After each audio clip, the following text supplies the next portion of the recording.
जय माता दी। आज आप सुनेंगे श्री दुर्गा सप्तशती का 9वां अध्याय निशुंभ वध और 10वां अध्याय शुंभ वध।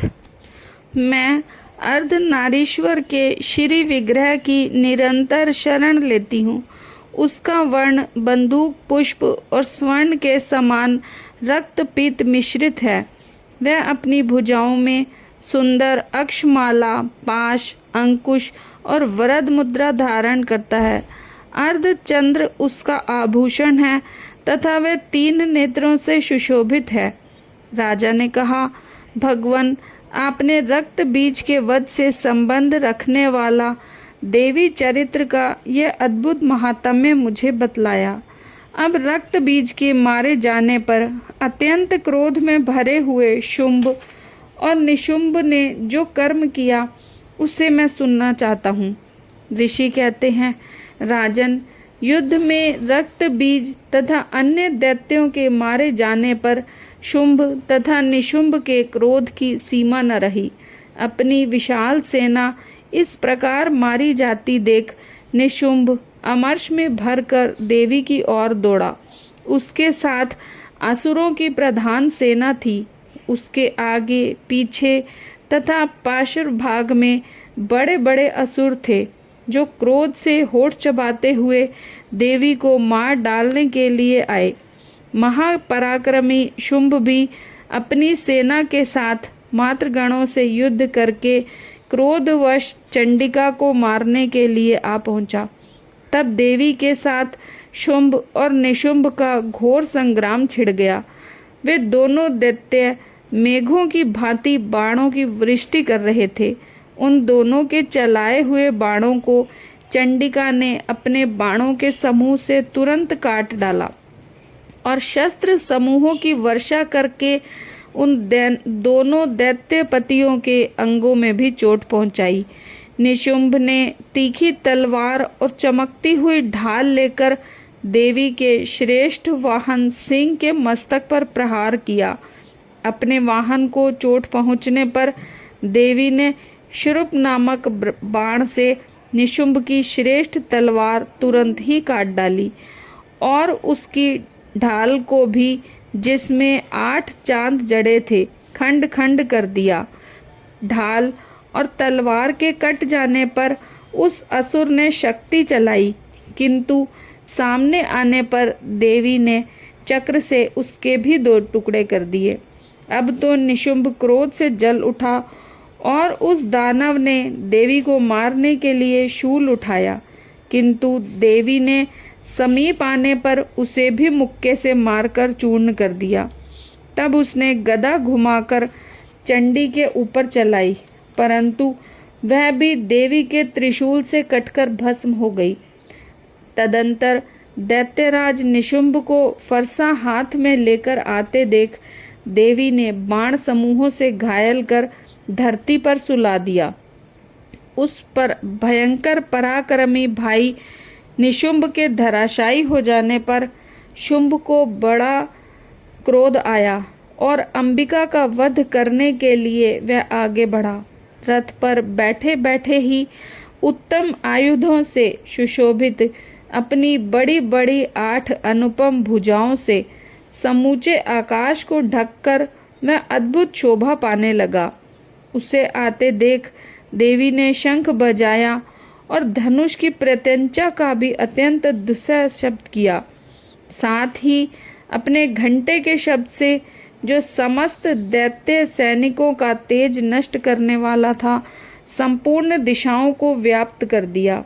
तदंतर सिंह ने भी अपनी दहाड़ से, जिसे सुनकर बड़े बड़े गजराजों का महान मद दूर हो जाता था, आकाश, पृथ्वी और 10 दिशाओं को गुंजा दिया। फिर काली ने आकाश में उछलकर अपने दोनों हाथों से पृथ्वी पर आघात किया। उससे ऐसा भयंकर शब्द हुआ जिससे पहले के सभी शब्द शांत हो गए। तत्पश्चात शिवदूती ने दैत्यों के लिए अमंगलजनक अट्टहास किया। इन शब्दों को सुनकर समस्त असुर थर्रा उठे, किंतु शुंभ को बड़ा क्रोध हुआ। उस समय देवी ने जब शुंभ को लक्ष्य करके कहा, ओ दुरात्मन, खड़ा रह, खड़ा रह, तभी आकाश में खड़े हुए देवता बोल उठे, जय हो, जय हो। शुंभ ने वहां आकर ज्वालाओं से युक्त अत्यंत भयानक शक्ति चलाई। अग्नि में पर्वत के समान आती हुई उस शक्ति को देवी ने बड़े भारी लूके से दूर हटा दिया। उस समय शुंभ के सिंहनाद से तीनों लोग गूंज उठे। राजन, उसकी प्रतिध्वनि से वज्रपात के समान भयानक शब्द हुआ, जिसने अत्यंत शब्दों को जीत लिया। शुंभ के चलाए हुए बाणों के देवी और देवी के चलाए हुए बाणों के शुंभ ने अपने भयंकर बाणों द्वारा सैकड़ों और हजारों टुकड़े कर दिए। तब क्रोध में भरी हुई चंडिका ने शुंभ को शूल से मारा। उसके आघात से मूर्छित हो वह पृथ्वी पर गिर पड़ा। इतने में ही निशुंभ को चेतना हुई और उसने धनुष हाथ में लेकर बाणों द्वारा देवी, काली तथा सिंह को घायल कर डाला। फिर उस दैत्यराज ने 10,000 बाहें बनाकर चक्रों के प्रहार से चंडिका को आच्छादित कर दिया। तब दुर्गम पीड़ा का नाश करने वाली भगवती दुर्गा ने कुपित होकर अपने बाणों से उन चक्रों तथा बाणों को काट गिराया। यह देखकर निशुंभ दैत्य सेना के साथ चंडिका का वध करने के लिए हाथ में गदा ले बड़े वेग से दौड़ा। उसके आते ही चंडी ने तीखी धार वाली तलवार से उसकी गदा को शीघ्र ही काट डाला। तब उसने शूल हाथ में ले लिया। देवताओं को पीड़ा देने वाला निशुंभ को शूल हाथ में लिए आते देख चंडिका ने वेग से चलाए हुए अपने शूल से उसकी छाती छेद डाली। शूल से विदीर्ण हो जाने पर उसकी छाती से एक दूसरा महाबली एवं महापराक्रमी पुरुष खड़ी रह कहता हुआ निकला। उस निकलते हुए पुरुष की बात सुन देवी ठठाकर हंस पड़ी और खड्ग से उसने उसका मस्तक काट डाला। फिर तो वह पृथ्वी पर गिर पड़ा। तदंतर सिंह अपनी डांडों से असुरों की गर्दन कुचलकर खाने लगा। यह बड़ा भयंकर दृश्य था। उधर काली तथा शिवदूती ने भी अन्य दैत्यों का भक्षण आरंभ कर दिया। कौमारी की शक्ति से विदीर्ण होकर कितने ही महादैत्य नष्ट हो गए।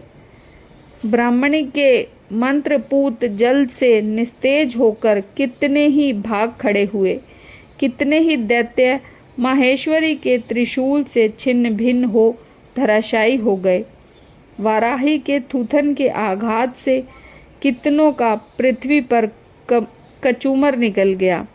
वैष्णवी ने अपने चक्र से दानवों के टुकड़े टुकड़े कर डाले। इंद्री के हाथ से छूटे हुए वज्र से भी कितने ही प्राणों से हाथ धो बैठे। कुछ असुर नष्ट हो गए, कुछ उस महायुद्ध से भाग गए तथा कितने ही काली, शिवदूती तथा सिंह के ग्रास बन गए।